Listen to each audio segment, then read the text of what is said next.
This happened to me when I was 5 years old. I kind of remember certain things as if it were a dream. I don't remember all of it. My parents told me all the story about what happened to me. As I mentioned, I was 5, and we had just relocated to a small town in the United Kingdom. In the town was an abandoned airfield, and our house was located at the edge of this. On the other side was marshland for miles. It was a pretty isolated location. The house was one of 4 or 5 that were converted from a large barn. As we met other people and told them that we just moved into this house, they got a bit twitchy. Many people say that the house is cursed. Some people from the town used to go there to practice dark magic back in the olden days. As we moved into that house, strange things began to happen. The house had a central front door leading to a downstairs lobby and a staircase in the middle. Upstairs were balconies on either side of the staircase leading to bedrooms. I had a cabin bed in my room with wardrobes underneath. Most nights, I would have recurring dreams about wolves chasing me through a forest. The dream would end at the same point every night. One night, it carried on past the usual ending point. I got out of the woods and turned, then woke up with a jolt.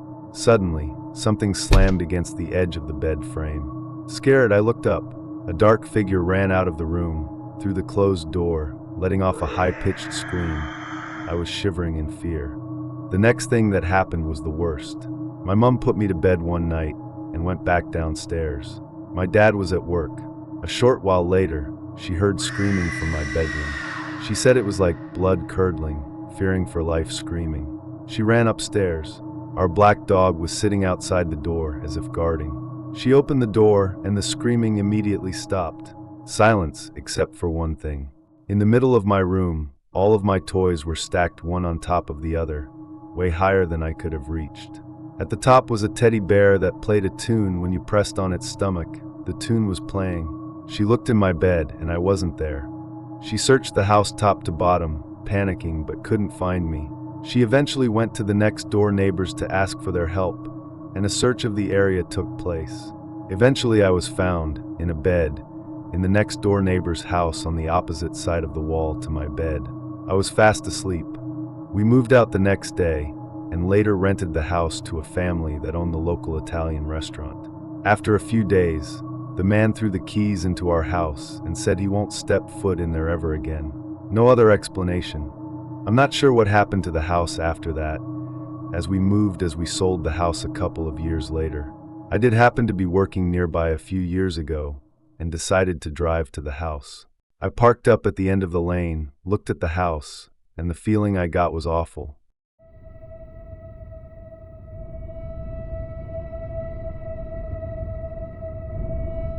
This is not about me, it's about one of my cousin's sisters. So for my homeland, there are a lot of rituals as we're South Indian.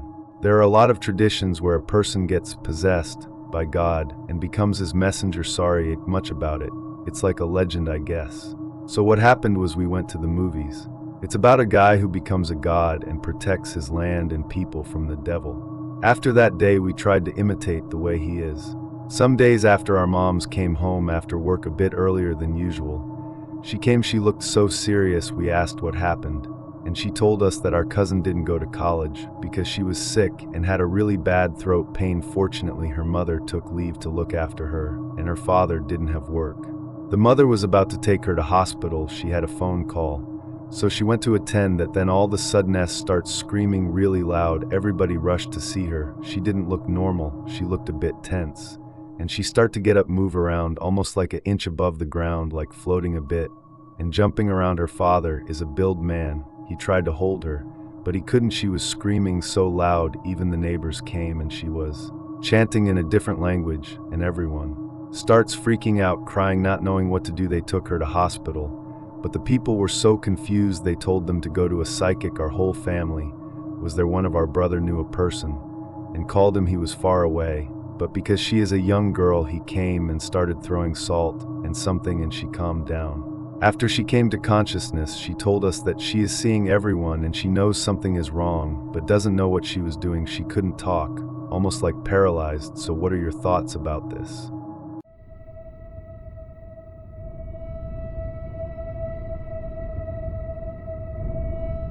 This happened a couple nights ago, and I gotta write it down. thinking about it and saying it sounds too crazy. I've been with CMPD long enough to know the worst calls always start the same way. Can you check out a noise complaint? Sounds like a baby crying. That came over dispatch just after 2 a.m. I'm a dad, so of course I'm gonna go make sure everything's okay. Area was West Charlotte, just past Mount Holly Road. Old woods near a defunct substation Duke Energy fenced off years ago. I knew the area. Dense, overgrown, not the kind of place where you walk a stroller. It is where a lot of people camp if they don't have homes, so my brain made the call that some poor mama was out there with her baby. I was wrong. Caller didn't leave a name, just said the sound came from deep in the trees. Some drunk guy on his boat, probably out trying to catch some blue cats, heard spooky sounds in the woods. Been there, done that, got the t-shirt. I went alone. Protocol said I should wait for backup, but I didn't think much of it. Probably a fox. They make noises that'll raise the hairs on your neck. That or someone dumped a cat in the brush. Or at worst it's a damn bobcat. Reason I know this is I've had my run-ins with them in the Lake Norman side of Charlotte quite a few times. They are mean as hell, but trick you by sounding like a baby. I parked on the shoulder and walked about 15 minutes into the woods. No trails, just soft earth and low branches clawing at my vest. The deeper I went, the colder it got. The kind of cold that doesn't belong in Carolina in April, but it's there anyway because the weather can't make up its damn mind. Then I heard it. Soft, weak, definitely a baby. A newborn? That's what I thought.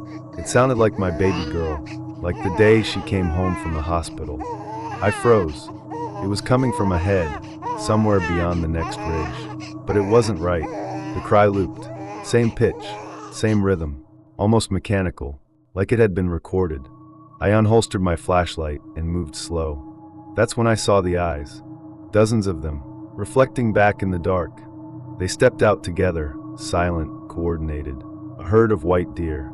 Albino. Every single one, bright as bone, antlers like coral. Eyes red. There had to be 20 of them, just standing in the trees, blocking my path. They didn't run, didn't twitch, just stared. Their bodies looked off, like they were stitched together wrong. Too tall, joints too low. One of them had legs that bent the wrong way entirely. And in the center of them stood one without antlers, smaller. Female, maybe. She opened her mouth in a way I had never seen a deer open its mouth. And from her mouth came the baby's cry. I know I couldn't see my reaction, but I know that all color from my body left me at once. I felt hot. I raised my light, and they turned, all of them, at once. Walked back into the woods in perfect silence, vanishing between the trees. And the crying stopped. Just like that. I stayed there another 30 seconds before my legs started working again. I also might have pissed myself. Back at the cruiser, I tried to call it in. Static. My radio didn't work until I was 5 miles down the road. And brother, that was a long walk. Next morning, I came back with animal control. They found nothing, no prints, no fur, no signs of anything except a tooth in the brush. It was a human milk tooth, a baby tooth. Animal control guy said that's probably where the sound came from. A baby in the woods with a homeless mom. He shrugged his shoulders and chucked it in the woods. I don't know why, but I went and retrieved it afterward and took it home. Call me crazy. Whole department does now. They drug tested me after I gave my report. But here's the thing. Since I've brought that tooth home, I've caught glimpses of white deer in my yard at night. When I'm driving out on patrol, they run out in front of me. I've heard babies crying from the woods behind my house. I hear babies crying when I'm hiking in the mountains about 200 miles away from Charlotte. I hear them before I go to bed. My daughter is 14. I don't have a baby. She doesn't even live with me. I'm divorced.